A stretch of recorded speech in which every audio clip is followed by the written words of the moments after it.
My philosophy on taxes has been simple, and that is I want to give middle-class families and folks who are striving to get in the middle class some relief, because they have been hit hard over the last decade, over the last 15, over the last 20 years.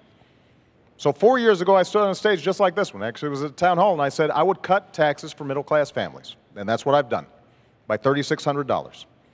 I said I would cut taxes for small businesses, who are the drivers and engines of growth, and we've cut them 18 times. And I want to continue those tax cuts for middle-class families and for small businesses. But what I've also said is, if we're serious about reducing the deficit, if this is genuinely a moral obligation to the next generation, then in addition to some tough spending cuts, we've also got to make sure that the wealthy do a little bit more.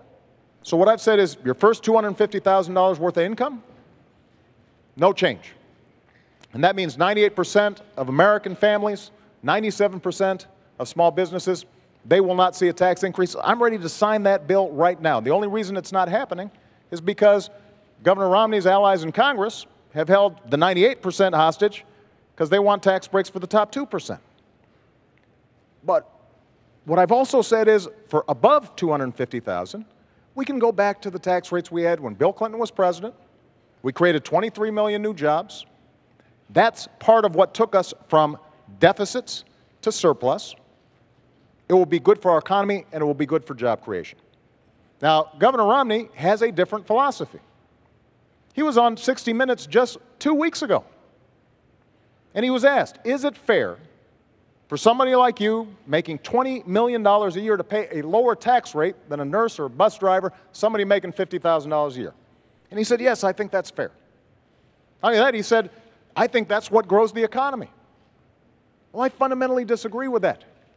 I think what grows the economy is when you get that tax credit that we put in place for your kids going to college. I think that grows the economy. I think what grows the economy is when we make sure small businesses are getting a tax credit for hiring veterans who fought for our country. That grows our economy.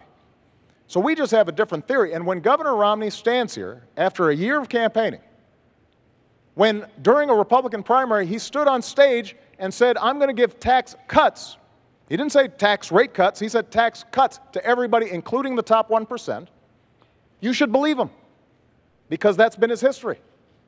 And that's exactly the kind of top-down economics that is not going to work if we want a strong middle class and an economy that's thriving for everybody.